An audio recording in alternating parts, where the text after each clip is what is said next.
Good morning and welcome to Mrs. Bell's Sweet Treats and More. This is my YouTube channel. Today is Monday and it is Monday Moments. I am here. I want to say welcome to my YouTube channel, to all of my existing people and my new ones. I simply enjoy cooking and I want to share a recipe with you today. And it is, I'm doing a spin on that pineapple upside down cake, and there was some ingredients I had in that cake, and I'm thinking about doing this with as a pound cake. And I did some searching and I found some recipes that I really liked, but I still had to do my little spin. So welcome, and we're going to get started. It's going to be done in phases, but it's still going to be kind of easier. So I begin with I have Karo syrup and brown sugar, and I have a little bit of salt, and I'm going to incorporate them.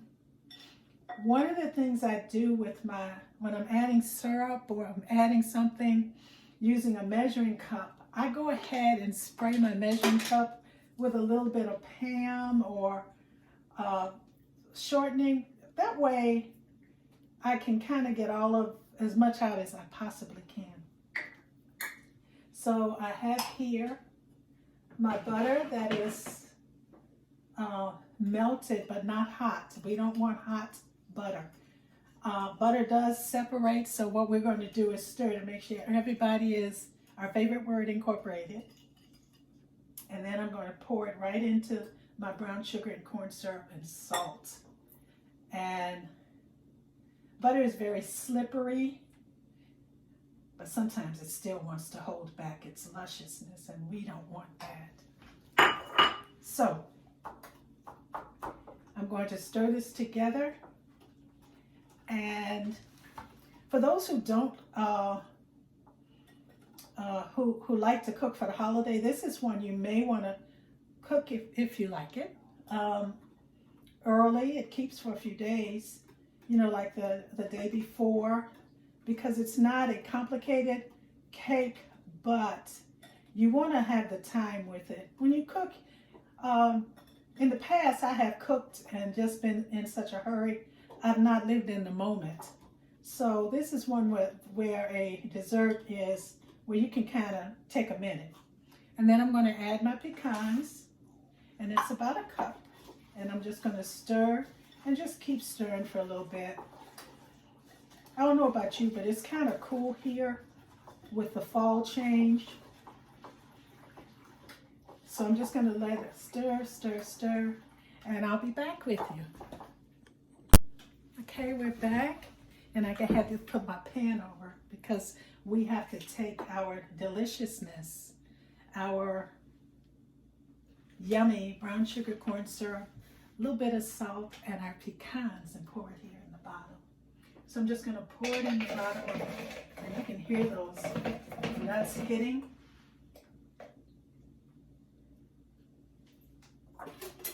And I am going to get all of that in here. Now, because I have nuts on one side and not on the other, this is where I take the time to move everybody around slightly. I've already double sprayed this pan, and so I don't want to scrape it, but I want to make sure that there are nuts all around.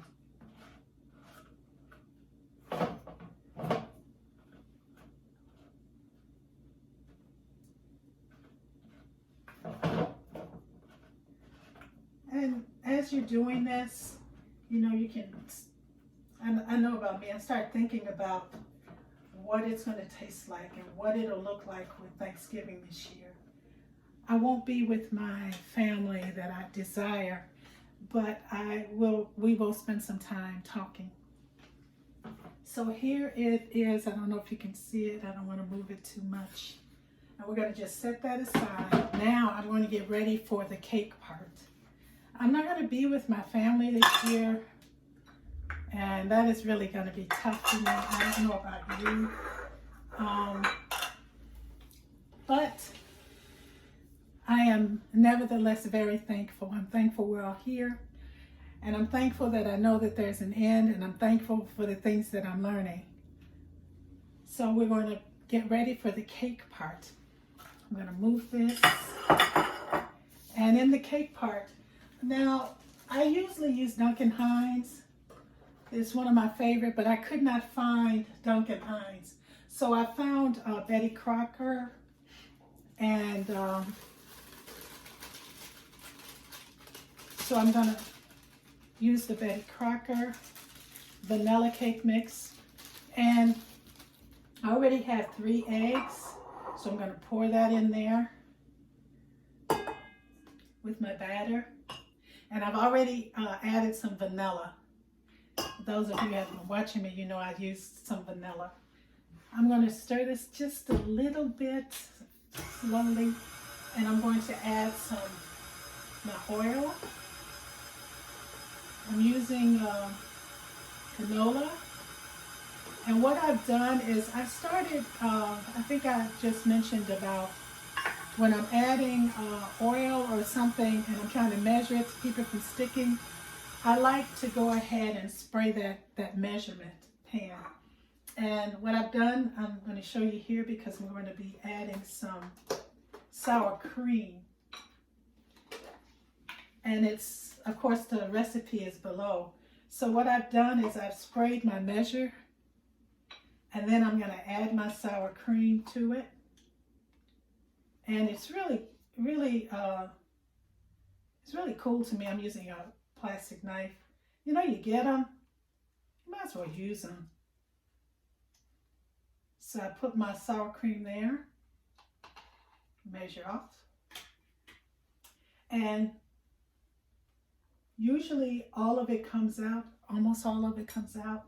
So it's better use of the measurement, and you're not doing all the scraping, even though you still have to do some, but it does help. So there's my sour cream.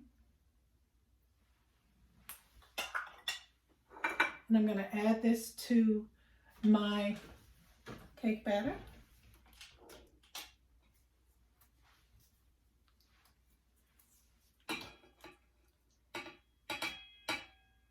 I wanted you to see me add these ingredients. So there is my sour cream.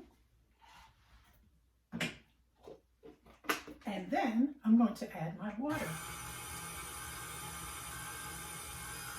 And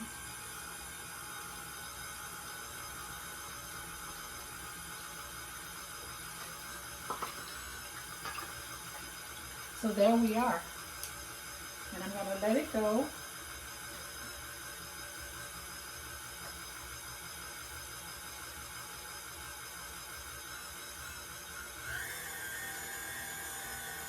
And I'm following the instructions on the cake mix box, and I'll be back with you when it's all mixed.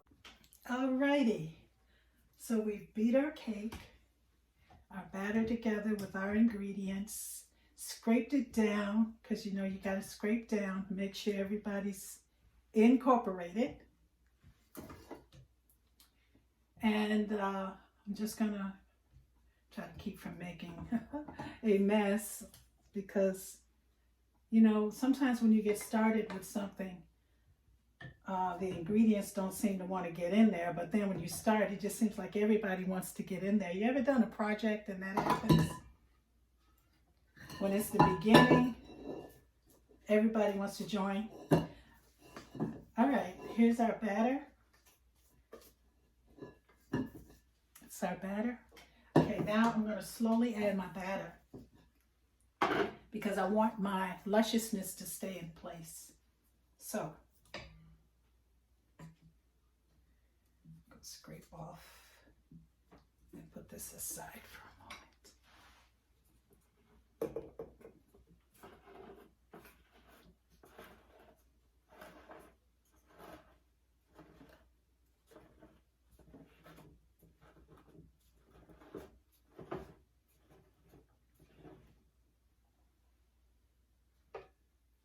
When I'm, sometimes when I'm cooking, I like to do things a little quicker.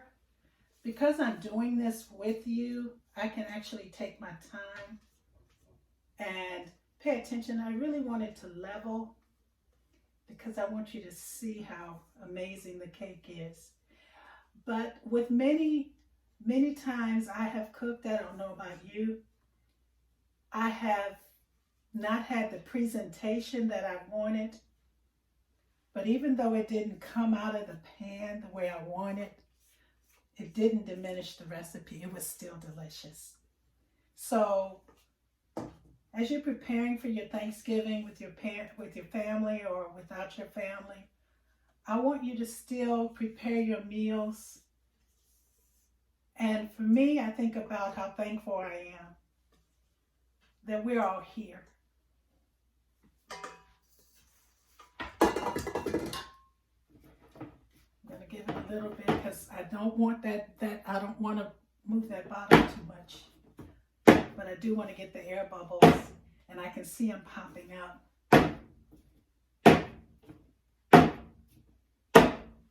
So I've preheated my oven to 350, and I'm going to put this in, and then we'll be back.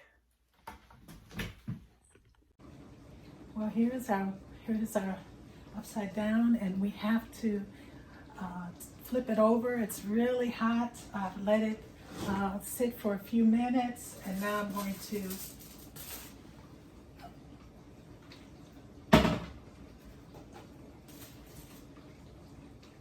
flip it.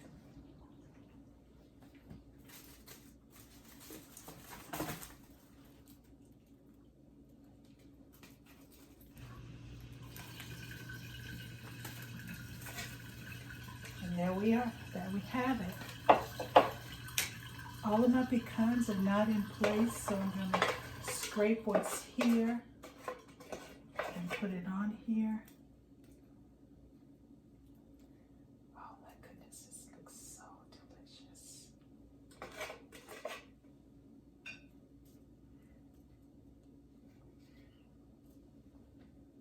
Oh my goodness. Oh my goodness.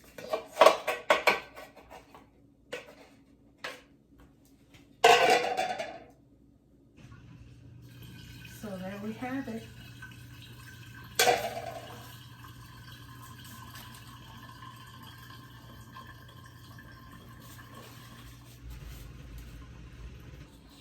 Now put it on some foil. This is our pecan upside down cake. It is still hot. I'm going to set it and let it cool a little more. Together we could do this. You have a good one. Oh my goodness, it smells so good. And it's so caramely. Try it. Let me know how you like it. And I look forward to us working together again. You have a good one.